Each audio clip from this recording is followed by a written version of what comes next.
بسم اللہ الرحمن الرحیم الرحمن علم القرآن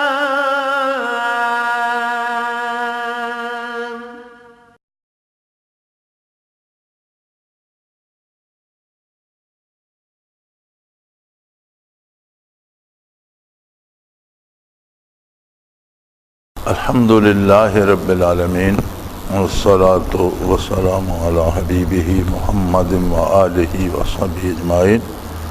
اعوذ باللہ من الشیطان الرجیم، بسم اللہ الرحمن الرحیم۔ والذین اذا فعلوا فاحشۃ او ظلموا انفسهم ذکروا اللہ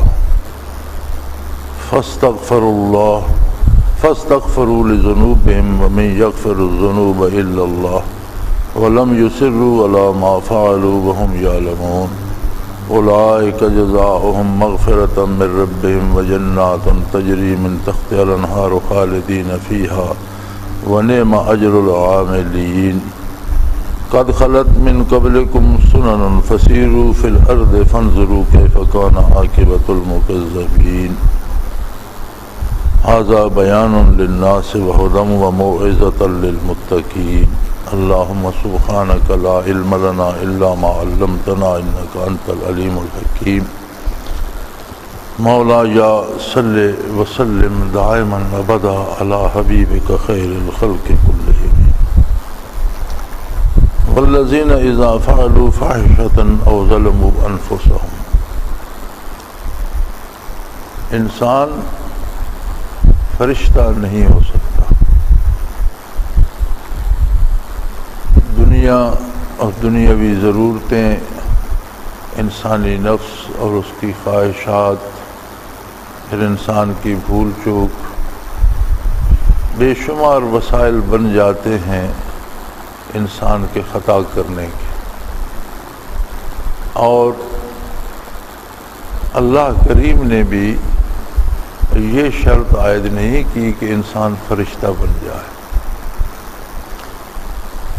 کچھ لوگ بارگاہ نبوت میں حاضر ہوئے، عرض کی یا رسول اللہ صلی اللہ علیہ وسلم، جب ہم آپ کی بارگاہ میں حاضر ہوتے ہیں تو کیفیات بالکل مختلف ہوتی ہیں، حضور حق نصیب ہوتا ہے۔ اور جب ہم کاروبار میں باہر نکلتے ہیں، عملی زندگی میں جاتے ہیں، تو کہیں نہ کہیں کوئی بھول چوک ہو جاتی ہے، وہ کیفیت نہیں رہتی جو حضوری میں ہوتی ہے۔ تو کوئی ایسی دعا فرما دیجئے کہ ہم سے کبھی کوئی خطا نہ ہو۔ آپ صلی اللہ علیہ وسلم نے فرمایا کہ اگر تم سے کبھی کوئی خطا نہ ہو اور تم اس خطا کے لیے اللہ کی بارگاہ سے بخشش نہ مانگو اور گڑ گڑاؤ نہیں، تو اللہ کریم تمہیں اٹھا دے گا اور تمہاری جگہ کو اور ایسی مخلوق پیدا کر دے گا، دوسرے انسان پیدا کر دے گا جو اس کی ذات پر یقین بھی رکھتے ہوں گے، جو اس سے محبت بھی کرتے ہوں گے، اور جن سے بتقاضائے بشریت غلطیاں بھی سرزد ہو جائیں گی، اور جو اس کی مغفرت طلب کریں گے اور اس کی بارگاہ میں سر جھکا کر اس سے معافی چاہیں گے۔ تو انسانی مزاج ہے کہ کوئی بھی انسان فرشتہ نہیں بن سکتا۔ معصوم عن الخطا ہونا انبیاء علیہ السلام کے اوصاف میں سے۔ نبی سے کبھی خطا سرزد نہیں ہوتی، اس لیے کہ نبی مطاع ہوتا ہے، پوری امت نے اس کا اتباع کرنا ہوتا ہے، لاکھوں لوگ مکلف ہوتے ہیں اس کے پیچھے چلنے کے۔ اور اگر اللہ کا نبی خطا کرے گا تو پوری امت اس خطا کو عبادت سمجھ کر اس پر عمل کرتی رہے گی۔ اس لیے اللہ کریم نے انبیاء کو خطا سے بالا تر بنا دیا اور خطا سے بالکل پاک اور صاف رکھا، اسی لیے نبی معصوم ہوتے ہیں۔ اور کسی بھی شخص کے بارے اگر یہ عقیدہ رکھا جائے کہ یہ معصوم عن الخطا ہے، اس سے خطا کا صدور ممکن نہیں، تو یہ اس کے نبی ماننے کے برابر ہے۔ جسے ہم معصوم مانتے ہیں گویا اسے ہم نبی مان رہے ہیں۔ تو فرمایا وہ لوگ جو اللہ کریم پہ ایمان رکھتے ہیں، رسول اللہ صلی اللہ علیہ وسلم کا اتباع کرتے ہیں، آپ کی ذات ستودہ صفات سے محبت کرتے ہیں، عشق کرتے ہیں، اللہ کریم سے محبت کرتے ہیں، اللہ کی اطاعت کرنے میں پوری محنت کرتے ہیں، لیکن کبھی کبھار بھول چوک سے، غلطی سے ان سے بھی غلطی ہو سکتی ہے، ان سے بھی گناہ ہو سکتا ہے، اور ہر گناہ جو ہے والذین اذا فعلوا فاحشۃ، وہ لوگ جو کسی وقت کوئی ایسا کام کر گزرتے ہیں جس میں زیادتی ہو، اور ظلموا انفسہم، یا اپنے آپ پر کوئی ظلم کر بیٹھتے۔ یعنی گناہ کیا ہے؟ گناہ یہ ہے کہ آدمی اپنی حدود سے نکل کر کوئی ایسا کام کرے، وہ گناہ ہوتا ہے۔ ہر آدمی کی ایک حد ہے، اس کے حقوق ہیں، اس کی حد بنی ہوئی ہے، کمانے کی، کھانے کی، خرچ کرنے کی، میل ملاپ کی، دوستی کی، دشمنی کی، زندگی کے تمام امور کی حدود متعین ہیں۔ کسی بھی طرف کسی بھی حد سے گزرنا، زیادتی کرنا گناہ ہے، اور ہر گناہ اپنے آپ پر زیادتی ہے، اپنے آپ پر ظلم ہے، کیونکہ ہر گناہ اللہ کی ناراضگی کا سبب بنتا ہے، اور اللہ کی ناراضگی رحمت سے محرومی کا سبب بنتی ہے، اور رحمت سے محرومی عذاب کا سبب بنتی ہے۔ فرمایا اگر کسی سے غلطی ہو جاتی ہے، زیادتی ہو جاتی ہے، اپنے آپ پر ظلم کر بیٹھتا ہے، تو ذکر اللہ کا ذکر کرتا ہے، اللہ کو یاد کرتا ہے، احساس ہو جاتا ہے مجھے ایسا نہیں کرنا چاہیے، اور پھر وہ اللہ کریم کی یاد کی طرف پلٹتا ہے، اللہ کو یاد کرتا ہے، اور فاستغفروا لذنوبہم، پھر وہ اپنے گناہ کے لیے اللہ سے بخشش چاہتا ہے، اپنی غلطی کی تلافی چاہتا ہے، اللہ کریم سے مغفرت طلب کرتا ہے۔ ذکر کی برکت یہ ہوتی ہے کہ پھر اسے احساس شدید ہو جاتا ہے، اور وہ اللہ سے اس کی بخشش چاہتا ہے۔ تو فرمایا من یغفر الذنوب الا اللہ، اللہ کے علاوہ کون گناہ بخشے؟ اگر خطا ہو جائے، غلطی ہو جائے، کوتاہی ہو جائے، تو بخشش بھی تو اللہ ہی کا انعام ہے، اور بخشنا اسی کا کام ہے۔ کسی نے کہا تھا بازا ہر آنچے ہستی بازا، کافر ہو گبر ہو بت پرستی بازا، یعنی اگر کچھ بھی کر چکے ہو، کوئی بھی گناہ کر چکے ہو، کوئی بھی زیادتی کر چکے ہو، تو اس کا علاج توبہ ہی ہے، توبہ کے علاوہ کوئی علاج نہیں۔ درگہ ما درگہ نومیدی نیست، اللہ کریم کی بارگاہ ایسی ہے کہ وہ نا امید ہونے کی جگہ نہیں ہے۔ 100 بار اگر توبہ شکستی بازا، اگر تو سینکڑوں دفعہ توبہ کر کے توبہ توڑ چکا ہے اور پھر گناہ میں مبتلا ہو جاتا ہے، تو اس کا علاج پھر توبہ ہی ہے۔ یعنی اگر 100 بار توبہ توڑ چکا ہے تو پھر توبہ ہی اس کا علاج ہے۔ یہ درگہ ماں درگہ نومیدی نیست، اللہ کی بارگاہ نا امید ہونے کی جگہ نہیں ہے، پھر اسی طرف واپس آ اور پھر توبہ کر، اس کا علاج پھر توبہ ہی ہے۔ اور اصل بات یہ ہے، صاحب روح المعانی نے یہاں لکھا ہے وذکر اللہ، ذکر یاد فرمایا یہ نسیان کے مقابلے میں آتا ہے۔ جب ذکر نہیں ہوگا تو نسیان ہوگا، نسیان ہوتا ہے بھول جانا۔ تو جب اللہ کی عظمت چند لمحے بھی نگاہوں سے اوجھل ہوگی، چند لمحے بھی دل سے اتر جائے گی، تو وہی لمحات بندے کو گناہ میں، جرم میں مبتلا کر دے۔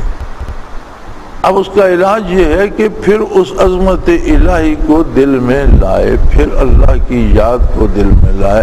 وذکر اللہ، اللہ کو یاد کرتے ہیں، اللہ کی عظمت ان کے سامنے آ جاتی ہے اور انہیں سمجھ آ جاتی ہے کہ مجھے ایسا نہیں کرنا چاہیے۔ گناہوں کی ایک فہرست بنائی علماء حق نے، گناہ کبیرہ کون کون سے ہیں، شرک ہے، کفر ہے، زنا ہے، ڈاکہ ہے، پھر گناہ صغیرہ کون کون سے ہیں، اسی طرح۔ لیکن ایک گناہ کے دیکھنے کی ایک دوسری صورت بھی ہے۔ دوسری صورت یہ ہے کہ نافرمانی کس کی ہے۔ تو اس اعتبار سے دیکھا جائے تو جرم بہت بڑا بن جاتا ہے، پھر اتنا ہی جرم بنتا ہے جتنی بڑی ہستی کی آپ نافرمانی کرتے ہیں۔ آپ اپنے دنیاوی نظام میں دیکھ لیں کہ ایک چپڑاسی یا سپاہی آپ سے بات کہتا ہے، آپ کو نہیں مانتے، لیکن ایک مجسٹریٹ کہتے ہیں، آپ کہتے ہیں میں نہیں مانتے، تو کتنا بڑا فاصلہ ہوگا۔ ایک حاکم کہتا ہے اور اس کے روبرو آپ کہتے ہیں میں نہیں مانتا، تو وہی بات جو آپ نے سپاہی سے کہی، چپراسی سے کہی، وہ کتنا بڑا جرم بن جائے گی، جبکہ ان سے کہنے سے تو وہ جرم نہیں بنا تھا۔ اس لیے جب گناہ نافرمانی ہے اور وہ نافرمانی اللہ کی ذات کی ہے، تو اس حوالے سے دیکھا جائے تو پھر کوئی گناہ صغیرہ رہتا ہی نہیں، ہر گناہ کبیرہ ہو جاتا ہے۔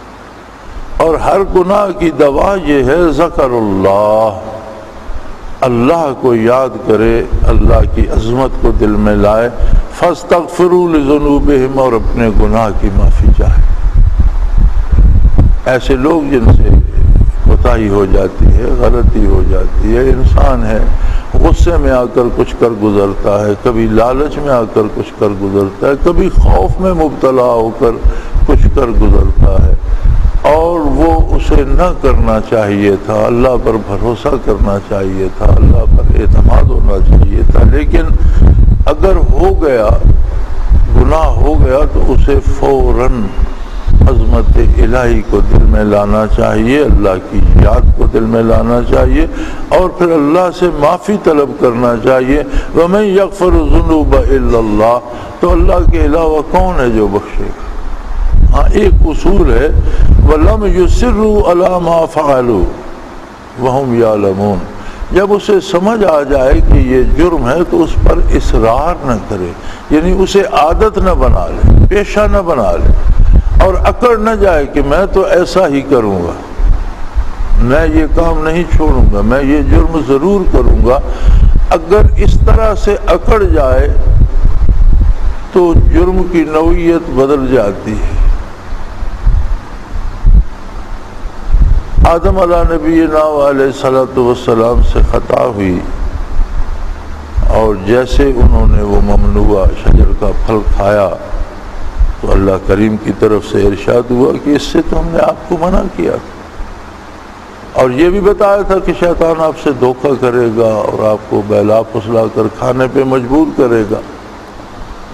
تو پہلی بات جو انہوں نے عرض کی وہ تھی ربنا ظلمنا انفسنا، اے اللہ ہم نے اپنے آپ پر بڑی زیادتی کی، وَإِن لَّمْ تَغْفِرْ لَنَا وَتَرْحَمْنَا لَنَكُونَنَّ مِنَ الْخَاسِرِينَ، اب تیری بخشش اور مغفرت کی ضرورت ہے، تو اگر بخشے گا نہیں تو ہمارے پلے تو کچھ نہیں بچا۔ دوسرا انداز ہے کہ نافرمانی ہو گئی شیطان سے، اس نے سجدہ نہ کیا، تو جب اللہ نے باز پرس فرمائی کہ تم نے سجدہ کیوں نہیں کیا،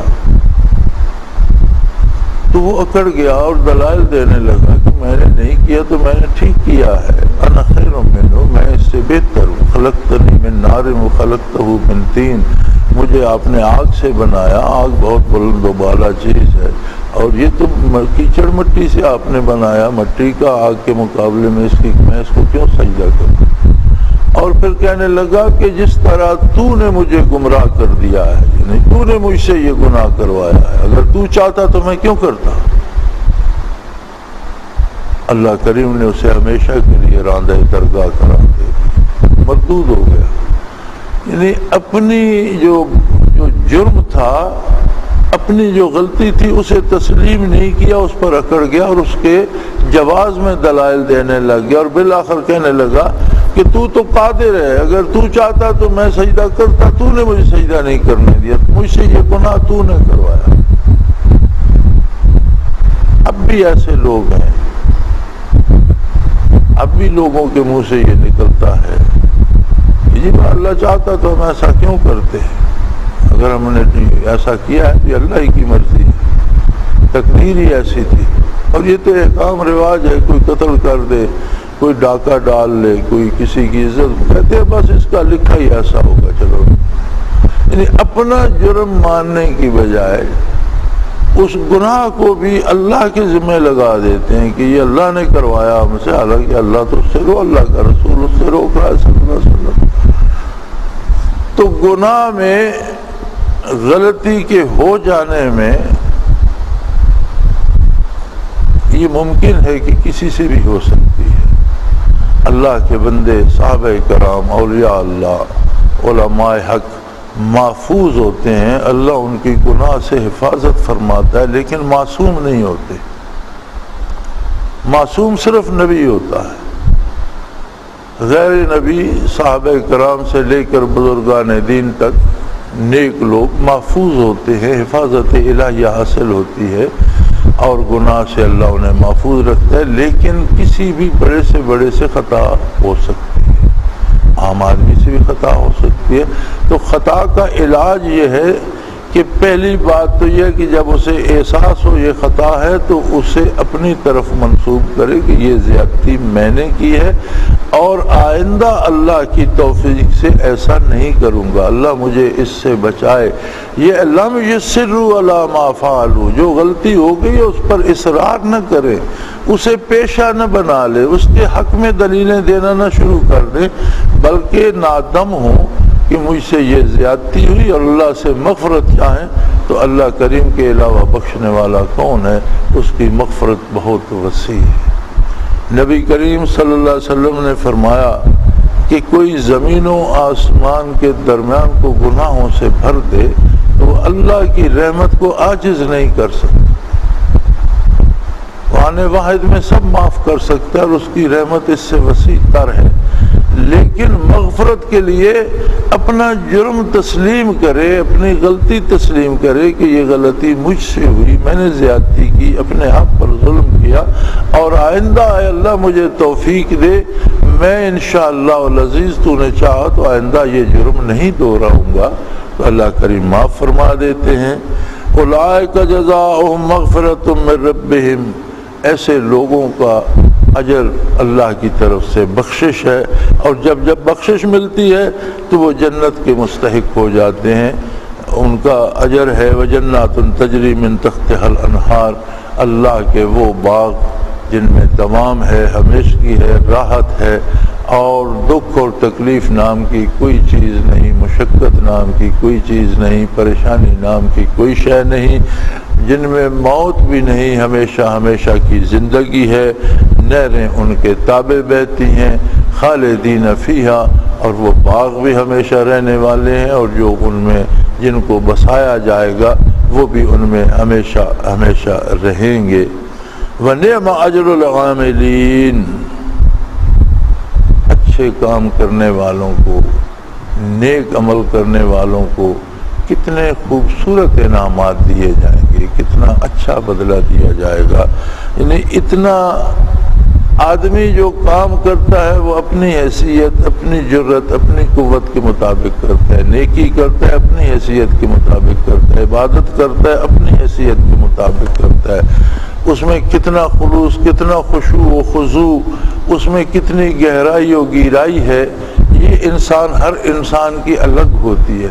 اللہ کریم جب انعام عطا کرتے ہیں تو اپنی شان کے مطابق عطا کرتے ہیں، تو بہت تھوڑی سی مزدوری ہوتی ہے جس پر بہت بڑے بڑے انعامات اللہ کریم عطا فرماتے ہیں۔ اور فرمایا قد خلت من قبلکم سنن، دیکھو یہ بات صرف تمہاری نہیں ہے، تم سے پہلے معمور عالم بڑی دیر سے آباد ہے، بے شمار اقوام عالم یہاں گزری، بے شمار سلاطین و فرما روا گزرے، بے شمار بادشاہ، حاکم اور جرنیل گزرے، بڑی بڑی طاقتیں گزری۔ فسیرو فی الارض، زمین پر پھر کر دیکھو، بہت بڑے بڑی قبریں، بہت بڑے بڑے مزار اور بڑے بڑے قلعوں کی گری ہوئی دیواریں اور نکلی ہوئی بنیادیں اور اجڑے ہوئے ویران گھر تمہیں داستانیں سنائیں گے، تمہیں بتائیں گے کہ جن لوگوں نے بڑے بڑے قلعے تعمیر کیے آج ان کی قبروں پر نشان نہیں ملتا، جن لوگوں نے بڑے بڑے وسیع علاقوں پر حکومتیں قائم کی اور جن کے اشارے ابرو پہ دنیا قربان ہو جایا کرتی تھی، آج ان کی ہڈیاں نہیں ملتی، ان کے آثار نہیں ملتے۔ فسیرو فی الارض، زمین پر پھر کر دیکھو، فانظروا کیف کان عاقبۃ المکذبین، اور خصوصاً ان لوگوں کے آثار دیکھو جو اللہ کے نافرمان تھے، جو بڑے جابر تھے، بڑے ظالم تھے۔ آج چنگیز خان کو تلاش کرو، جس کی چنگیزیت ظلم کا نشان بن گئی تھی، آج ہٹلر کو ڈھونڈو، آج بڑے بڑے جابر، بڑے بڑے فاتحین کو ڈھونڈو، بڑے بڑے لوگوں کو ڈھونڈو جنہوں نے ایک عالم کو تحقیق کر دیا، سکندر اعظم کو تلاش کرو، کہاں ہے؟ کوئی بھی نہیں۔ بلکہ پچھلے دنوں سکندر اعظم کی بات آئی تو ضمناً بات کرتا چلوں کہ نیشنل جیوگرافک والے دکھا رہے تھے کہ آج تک مشہور تھا کہ سکندریہ میں اس کی قبر ہے، وہاں دفن کیا گیا، کھدائی کی گئی تو وہاں سے ایک بہت بڑا پتھر نکلا جس میں اس طرح کی کھدائی کی ہوئی ہے جیسے قبر بنائی جاتی ہے، لیکن وہ پتھر خالی ہے۔ وہ پتھر بھی اور وہ جگہ نیشنل جیوگرافک والے دکھا رہے تھے کہ خدا جانے اس کی ہڈیاں بھی کہاں گئیں، آج تو کوئی آثار بھی نہیں ملتے۔ یہ بھی کوئی ثبوت نہیں ہے کہ یہ پتھر اس کی قبر تھا بھی کہ نہیں، کہ اس میں تو کوئی نشان ہڈیوں کا بھی نہیں ہے۔ مٹے نامیوں کے نشان کیسے کیسے؟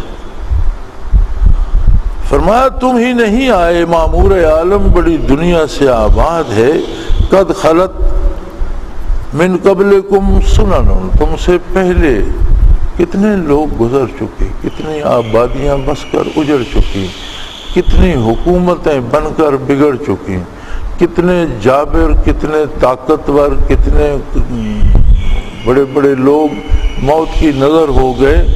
اور فسیرو فی الارض، ذرا زمین پر پھر کر ان جگہوں پر جا کر دیکھو، فانظروا کیف کان عاقبۃ المکذبین، جنہوں نے عظمت الہی کا انکار کیا، ان کے آثار دیکھو کس طرح عبرت نشاں ہو گئے۔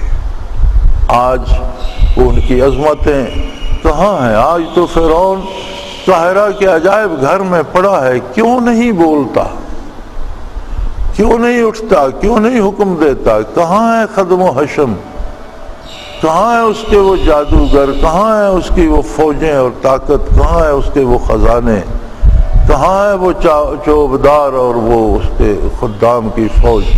کچھ بھی نہیں ہے، ایک بے جان لاش ہے جو سوکھ کر تختہ ہو گئی ہے اور پڑی ہے، جہاں رکھ دیتے ہیں پڑی رہتی ہے، جسے اللہ نے عبرت بنا کر لوگوں کے لیے رکھ دیا۔ قرآن کریم نے فرمایا کہ تجھے میں پچھلے آنے والوں لوگوں کے لیے نشانی کے طور پر رکھوں گا، عبرت کا نشان بنا دوں گا۔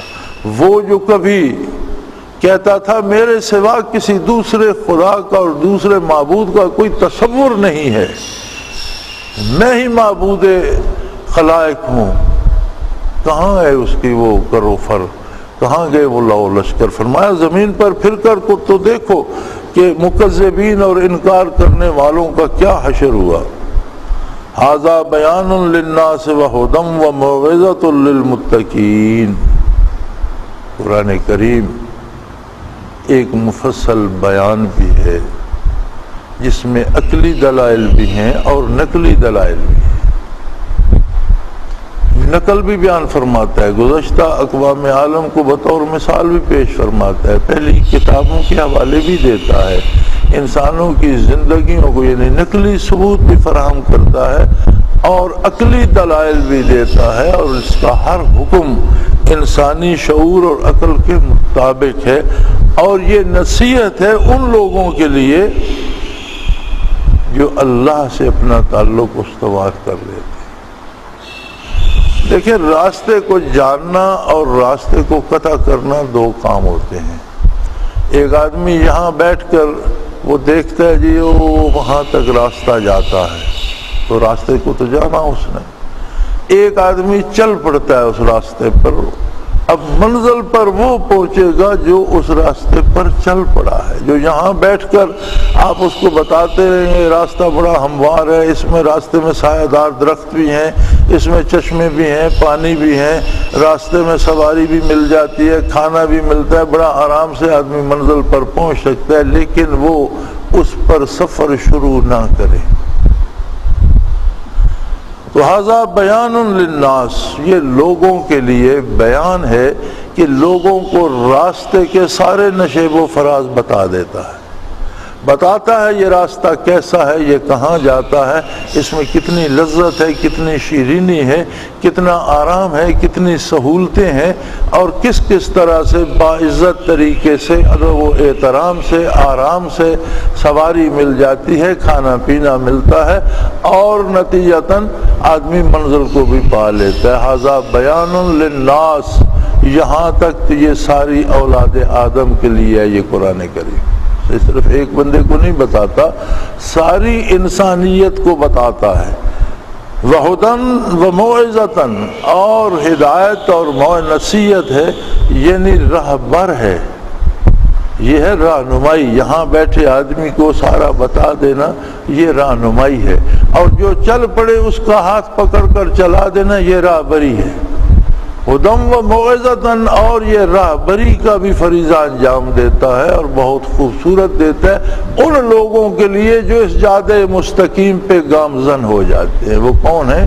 متقین، جو اللہ سے اپنا تعلق بنا لیتے ہیں، اللہ کے نبی سے اپنا دل لگا لیتے ہیں، اللہ کے رسول کی اطاعت پہ کمر بستہ ہو جاتے ہیں اور راہ ہدایت کا سفر اختیار کر لیتے ہیں۔ تو فرمایا ان مسافرین ہدایت کے لیے یہ راہبر بھی ہے، یہ ہاتھ پکڑ کر انہیں اپنے ساتھ چلاتا ہے اور بڑے آرام سے انہیں منزل پہ پہنچا دیتا ہے، اللہ کی بارگاہ میں پہنچا دیتا ہے۔ وَلَا تَهِنُوا وَلَا تَحْزَنُوا وَأَنْتُمُ الْأَعْلَوْنَ إِن كُنتُم مُؤْمِنِينَ۔ بڑی خوبصورت بات ارشاد فرمائی،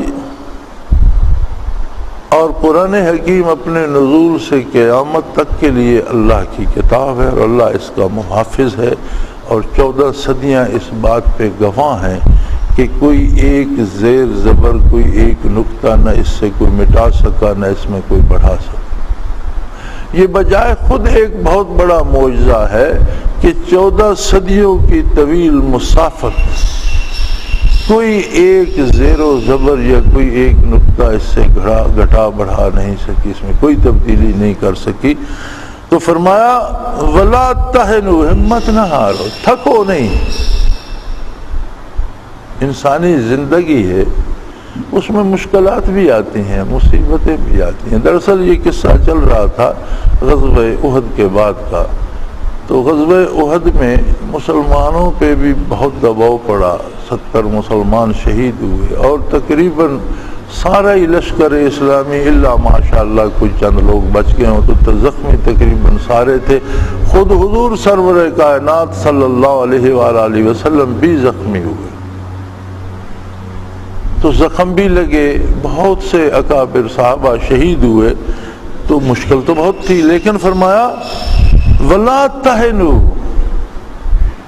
ان مشکلات سے مت گھبراؤ، تھکو نہیں۔ راہ حق میں جب کوئی چلتا ہے تو زندگی میں مشکلات بھی آتی ہیں، رات بھی ہوتی ہے، دن بھی آ جاتا ہے، طوفان باد و بارہ بھی آتا ہے اور مطلع صاف بھی ہو جاتا ہے۔ زندگی میں نشیب و فراز آتے ہیں، تھکنا نہیں چاہیے۔ وَلَا تَحْزَنُوا، اور تمہیں فکر کرنے کی ضرورت نہیں۔ اگر تمہارے ہاتھ میں دامان محمد صلی اللہ علیہ وسلم ہے تو فکر کی ضرورت نہیں ہے، پھر کسی رنج کی ضرورت نہیں ہے، اندیشے کی ضرورت نہیں ہے کہ ہم محنت تو کر رہے ہیں اس کا ہوگا کیا۔ فرمایا ہوگا یہ وَأَنْتُمُ الْأَعْلَوْنَ، تم ہمیشہ فتح مند ہوگے، دنیا میں بھی، امور دنیا میں بھی، موت میں بھی اور آخرت میں بھی۔ فتح تمہارا مقدر ہے، بات صرف یہ ان کنتم مومنین کہ دامان محمد صلی اللہ علیہ وسلم کو ہاتھ سے جانے نہ دو بس۔ اب اسی کو مقابلے میں دیکھو تو احد میں کفار بھی مرے، زخمی بھی ہوئے اور بالآخر انہیں شکست بھی ہوئی، تو وہ لڑے کس کے لیے لڑے؟ باطل کے لیے لڑے، زخم کھائے کس کے لیے کھائے؟ باطل کے لیے کھائے، مرے باطل کے لیے اور مر کر جہنم واصل ہوئے۔ اس کے مقابلے میں مسلمانوں تم لڑے کس کے لیے؟ حق کے لیے۔ جو مارے گئے، جن کی موت آ گئی، شہید ہو گئے، اللہ نے انہیں وہ عظمت عطا کی کہ موت ہار گئی اور وہ جیت گئے۔ اور جو زخمی ہوئے تو ایک ایک قطرے خون کا حساب ملے گا، زخم لگے راہ حق میں لگے، تو پھر گھبرانے کی کیا بات ہے؟ تمہارا کوئی نقصان نہیں ہوا، تم ہر لحاظ سے فائدے میں رہے۔ جو مشقت جنگ میں اٹھائی اس کا بھی فائدہ ملا، جو زخم کھائے اس کا بھی فائدہ ملا، جو شہید ہو گئے وہ نرا ہی فائدہ لوٹ کر لے گئے۔ اب اس سے بڑی عظمت کیا ہوگی؟ فرمایا وَلَا تَحِنُوا وَلَا تَحْزَنُوا، تھک ہار نہ جایا کرو۔ اللہ کی اطاعت یا عبادت کا وقت آئے تو آپ کے اعضاء جواب دے، جب کون اٹھے جی اب نماز نہیں پڑھی جاتی، جب بستر سے نہیں اٹھا جاتا جی، اب ہاتھ منہ نہیں دھویا جاتا۔ ہمارا یہ کیا بات ہے؟ یہ کون سی دوستی، یہ کون سا تعلق ہے، یہ کس طرح کی محبت ہے؟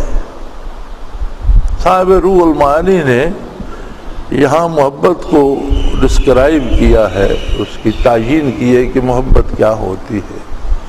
تو جو عربی کے جملے انہوں نے لکھے ان کا ترجمہ یہ بنتا ہے کہ محبت ایک جذبہ لطیف ہے جو محبوب اگر زیادتی کرے تو اس سے کم نہیں ہوتا، اور اگر وہ مہربانی کرے تو اس سے بڑھتا نہیں۔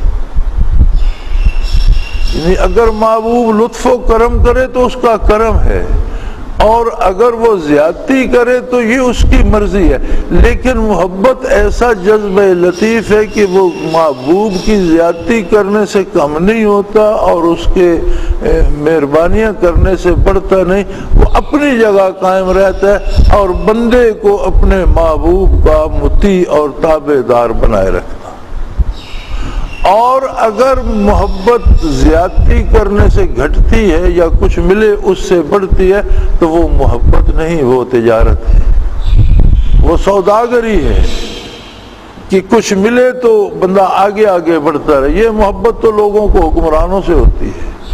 ایک بڑا خوبصورت محاورہ ہے انگریزی کا، اور کسی نے بھی یہ محاورہ گھڑا ہے، اس نے بڑی خوبصورت بات کی ہے۔ وہ کہتا ہے "The kings have no friends"، بادشاہوں کے دوست نہیں ہوا کرتے، بادشاہوں سے کوئی شخص دوستی نہیں کرتا، بادشاہوں کے گردا گرد فائدہ اٹھانے والے لوگ ہوتے ہیں۔ وہ تب تک ساتھ رہتے ہیں جب تک انہیں کچھ ملتا رہتا ہے، جب انہیں کچھ ملنا بند ہوتا ہے یا بادشاہ پہ زوال آتا ہے تو وہ چھوڑ کر بھاگنا شروع کر دیتے ہیں، وہ اس طرف جاتے ہیں جہاں پھر ملنے کی امید ہوتی ہے۔ آپ اپنا حال ہی دیکھ لیں، آج تک دوسرے جماعتیں چھوڑ کر لوگ کاف لیگ میں شامل ہو رہے تھے، آج حالات بدلتے دیکھ کر لوگ کاف لیگ چھوڑ کر دوسری جماعتوں کو جا رہے ہیں۔ یعنی بادشاہوں کے دوست نہیں ہوتے، ان کے گرد وہ لوگ ہوتے ہیں جو اپنے مفاد کے لیے جمع ہو جاتے ہیں، اور اللہ کے ساتھ جو تعلق ہے وہ مفادات سے بالا تر ہے۔ وہ رب العالمین ہے، جو نافرمانی کرتے ہیں انہیں بھی پال رہا ہے، انہیں بھی روزی دے رہا ہے، انہیں بھی بے شمار نعمتیں دے رہا ہے۔ اس کے ساتھ جو تعلق ہے وہ سود و زیاں سے بالا تر ہے۔ وہ تکلیف یا دکھ آئے تو گھٹتا نہیں اور فراخی آئے تو بڑھتا، وہ اپنی جگہ قائم رہتا ہے، اور بندہ ہر مومن ہر ممکن کوشش کرتا ہے کہ اس کی اطاعت کرے۔ تو فرمایا اگر یہ جذب صادق تمہیں نصیب ہے تو میں اللہ رب العالمین تمہیں یہ گارنٹی دیتا ہوں کہ تم ہمیشہ فتح مند رہو گے، کامیاب رہو گے۔ اب اگر ہم اللہ کے اس وعدے کو اور اپنے حال کو دیکھیں تو ہمیں یوں سمجھ آتی ہے کہ اس وقت دور حاضر میں روئے زمین پر ساری مصیبتیں مسلمانوں پر ٹوٹ رہی ہیں، قتل و غارت ان کی ہو رہی ہے، تباہی ان کی ہو رہی ہے، اور کافر ان پر مسلط ہیں، اور دنیا کے بدترین کافر یہودیوں نے تو ہمیں کھلونا بنایا ہوا ہے۔ اس کا سبب کیا ہے؟ یہ جو آخری شرط ہے نا کہ تم ہمیشہ فتح مند رہو گے، ان کنتم مومنین، اگر تم ایمان پر بھی قائم رہے، اگر یہ جذب دروں، یہ محبت اللہ کے رسول سے تمہاری قائم رہی تو تم غالب رہو گے۔ اب ہمارا جو گم گشتہ کڑی ہے، جسے مسنگ لنک کہتے ہیں، وہ یہی ہے کہ مسلمان تو ہیں ہم الحمدللہ، نام بھی مسلمانوں جیسے ہیں، دعویٰ بھی اسلام کا ہے، لیکن اللہ کے رسول سے تعلق والی بات بہت کمزور پڑ گئی۔ 4 پیسے حرام کے مل رہے ہوں تو اپنی مسلمانی کے باوجود ہم نہیں چوکتے، دوسرے کا حق کھانے سے ہم باز نہیں آتے، عبادت کے لیے ہمارے پاس فرصت ہی نہیں، قرآن کو پڑھنے کی ہمیں فرصت نہیں ملتی، دنیا بھر کے ناول اور افسانے پڑھ لیتے ہیں، محمد رسول اللہ کے ارشادات اور حدیث پاک پڑھنے کی فرصت نہیں ہے۔ دنیا بھر کی جھوٹی فلمیں، جھوٹے ڈرامے، پیسے خرچ کر کے ٹیلی ویژن سیٹ پہ الگ پیسہ لگتا ہے، ڈش پہ الگ خرچہ آتا ہے، اور ان کے جو چارجز سالانہ چلتے ہیں، یہ سارے اخراجات ہم دیکھتے کیا ہیں؟ جھوٹ، بکواس اور فضولیات۔ اس سب کے لیے وقت ہے، اس سارے وقت میں کیا ہمارے پاس فرصت ہے کہ کم از کم روزانہ ایک حدیث پڑھ کر اس کا ترجمہ دیکھ لیں، کم از کم روزانہ اللہ کے قرآن کی ایک آیت پڑھ کر اس کا ترجمہ اس پہ غور کر لیں؟ اگر ہمیں اللہ سے بات کرنے کی فرصت نہیں، اگر ہمیں رسول اللہ صلی اللہ علیہ وسلم کے ارشادات سننے کی فرصت نہیں تو مسلمانی کہاں ہے؟ پھر یہ امید رکھنا کہ اللہ کا وعدہ تھا تم فاتح رہو گے، غالب رہو گے، کامیاب رہو گے، بھائی آگے شرط بھی ہے، ان کنتم مومنین، اگر دامان پیغمبر سے وابستہ بھی رہے، اگر میری ذات سے وہ عشق بھی رکھا، اگر میرے ساتھ تمہارا وہ خلوص اور تمہاری وہ محبت بھی رہی، تو ہر حال میں کامیابی تمہاری ہے۔ وآخر دعوانا ان الحمدللہ رب العالمین۔ اللہ اللہ اللہ اللہ اللہ اللہ اللہ اللہ۔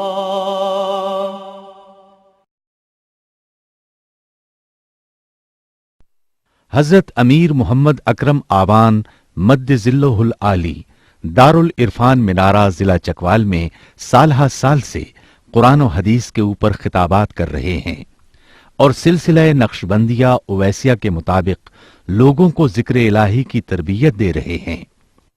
وہ قرآن پاک کی تفسیر ترتیب وار بیان کر رہے ہیں۔ تفسیر قرآن کو وہ موجودہ ملکی اور بین الاقوامی حالات کے مطابق بیان کرتے ہیں۔ موٹر وے سے کلر کہار کے انٹرچینج سے نکلتے ہوئے، کلر کہار کی جھیل سے ہوتے ہوئے، میانی، بوچھال اور نور پور سے گزرتے ہوئے دارالعرفان منارہ پہنچ سکتے ہیں۔ حضرت امیر محمد اکرم آوان نے بچیوں اور بچوں کی دینی اور دنیاوی تعلیم کے لیے سقارہ اکیڈمی کے نام سے ایک درسگاہ بھی قائم کی ہے، جس کا افتتاح ملک پاکستان کے صدر جنرل محمد ضیاء الحق نے اپنے دست مبارک سے کیا تھا۔ وہ تمام احباب جو اسلام کی طلب رکھتے ہیں ان سے گزارش ہے کہ دارالعرفان منارہ ضلع چکوال میں امیر محمد اکرم آوان صاحب کے خطابات سے مستفید ہوں۔ وہ ہر جمعے کو نماز سے پہلے بیان فرماتے ہیں۔